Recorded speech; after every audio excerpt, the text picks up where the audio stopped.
Welcome back. Today I have a special treat for you. We're having spicy corn chowder. Come on, let's get started. The first thing you want to do is dice up some onions. You can use half of an onion. Now that you have your onions diced, I'm using roasted red peppers. You can use regular or roasted, but now we're going to get the roasted red pepper over here and give that a slice.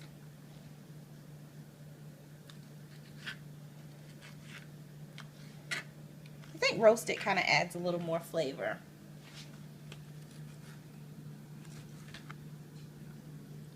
For added kick to your chowder, you can add a jalapeno pepper as well.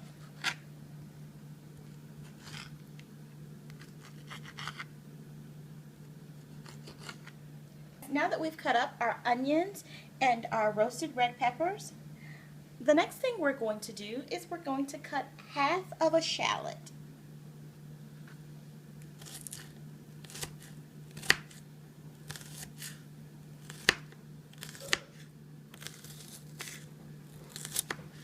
Now that we have our shallots cut, the next thing we're going to do is we're going to start on our red potatoes. I'm using 5 red potatoes because some of mine are pretty small. If you have big red potatoes, you can use 2 to 3.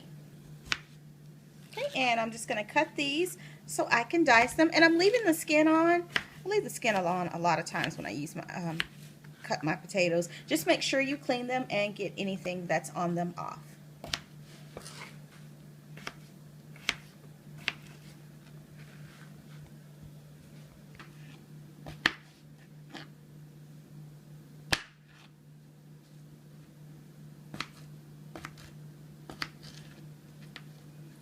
Okay guys, now that we have our potatoes sliced, the next thing we're going to do is take our vegetables here and put them in some olive oil to let them saute. And it's going to be about 2 to 3 tablespoons of olive oil. We're going to go ahead and add our onions. And I'm not going to add the roasted red peppers, so we'll add the onions. We'll turn that down a little bit. And then we'll add our shallots. And we're going to give that a stir and just let it simmer. And while it's simmering, you can go ahead and add some salt and pepper. And you'll probably let this simmer until tender.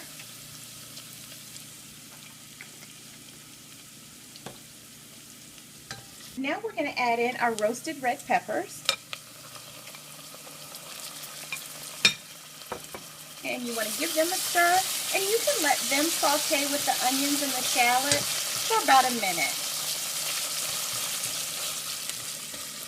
Now that it's been a minute with our roasted red peppers, let's add in some garlic. And this is 3 cloves.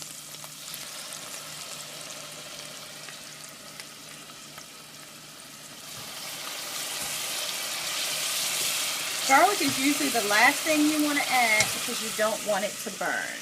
Now you're going to make what's called a roux, and you're going to add in your flour, and this is about 1/4 cup.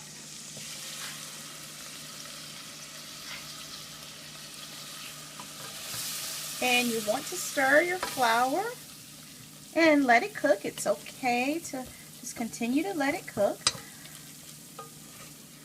You don't want it to have a floury taste, so you just kind of cook it.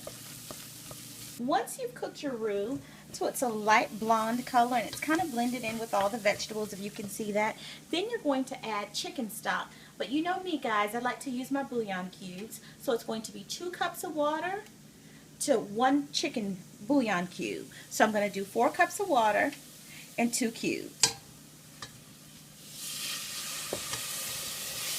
And you kind of slowly stir it in there at first. And you see you have your blonde texture here.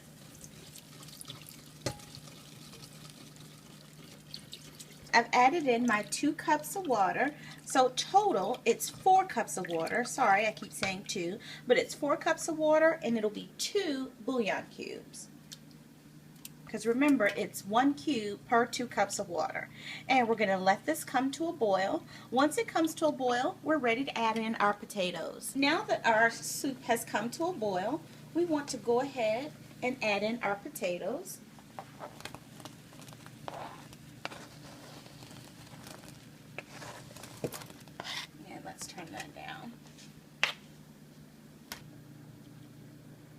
once you've added your potatoes, let them simmer for 10 minutes.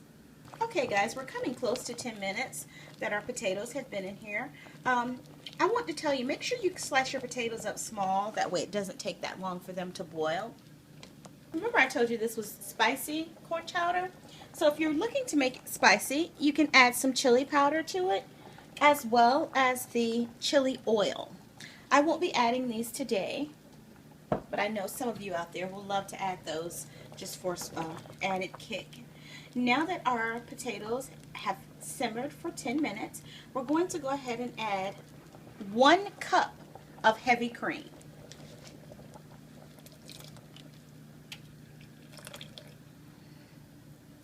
And go ahead and stir your heavy cream in. And the next thing you're going to add is your corn. I used frozen corn, and you want to add 16 ounces of frozen corn, so that is 2 cups, guys.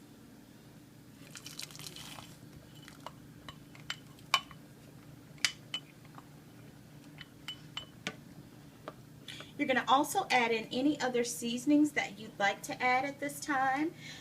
One of them is a bay leaf. You can add that into your soup as well.